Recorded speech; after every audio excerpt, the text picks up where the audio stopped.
সেই video clip ব্যাপক হারে ভাইরাল হওয়ার পর এখন বর্তমানে অত্র গ্রাম পঞ্চায়েতের প্রধান সাহেব সরাসরি আমি আপনাদের সামনে তিনাকে উপস্থিত করিয়েছি। চেক লেখার আগে পেমেন্ট করতে হবে, তারপরে তোরা বিল পাবে।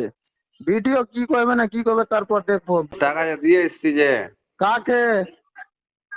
আনলো কালিয়াচক এক ব্লকের অন্তর্গত যদুপুর গ্রাম পঞ্চায়েতের প্রধানের কথোপকথন নিয়ে একটা অডিও ভিডিও ক্লিপ আমরা পেয়েছিলাম। প্রধান সাহেব, সর্বপ্রথমে আমি কালিয়াচক ব্রেকিং নিউজ চ্যানেলের পক্ষ থেকে অসংখ্য ধন্যবাদ জানিয়ে জানতে চাইবো, সেই অডিও ভিডিও ক্লিপ কথোপকথন কি আপনাদেরই? দেখেন, এখানে অনেক রাজনীতির ষড়যন্ত্র চলছে। যখন কাজ করতে যাচ্ছি সব কাজে বাধা পড়ছে, বিরোধীরা এসে তখন বন্ধ করে দিচ্ছে, আবার আমি ফের কাজটাকে ভালো করে চালু করছি, স্টার্ট করছি।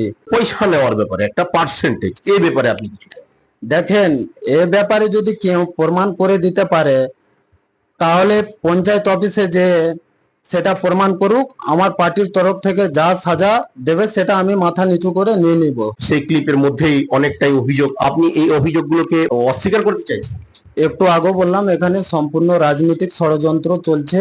বিডিও সাহেব, ব্লক উন্নয়ন আধিকারিক, এখানে তিনি কিভাবে ইনভলভ হয়েছে? যখন এই ভিডিওটা দেখে মেম্বারদেরকে নিয়ে আমি তখন ব্লক ডেভেলপমেন্টে যাই, কাজের উন্নয়নের স্বার্থে, অঞ্চলের উন্নয়নের স্বার্থে আমি কথা বলি।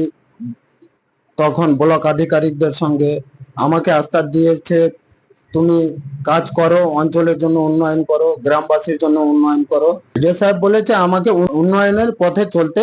আপনি সেই পথে চলতে চাইছেন? অবশ্যই আমি মানুষের হয়ে চলবো, মানুষের স্বার্থে কাজ করব। অডিও ভিডিও ক্লিপে আসা সমস্ত কথোপকথন সম্বন্ধে তিনি বলতে চাইলেন যে গ্রাউন্ডে এসে এরকম কেউ প্রমাণ করতে পারবে না যে ভিডিও অডিও ক্লিপ ভাইরাল হওয়ার পর তিনি কালিয়াচক এক ব্লক আধিকারিকের সঙ্গে যোগাযোগ করেছিলেন সদল বলে, এবং তিনার সঙ্গে দীর্ঘক্ষণ অঞ্চলের উন্নয়ন নিয়ে কথাবার্তা বলেছেন এবং বলার পর তিনি আশ্বস্ত হয়ে এসেছেন যদুপুর গ্রাম পঞ্চায়েতের উন্নয়নের স্বার্থে তিনি বিডিও সাহেবকে সবসময় কাছে পেয়েছেন। স্যার, বলছিলাম আপনার নামটা? আমার নাম এমডি আবু জাহেদ, নওদা যদুপুর প্রধান। Thank you.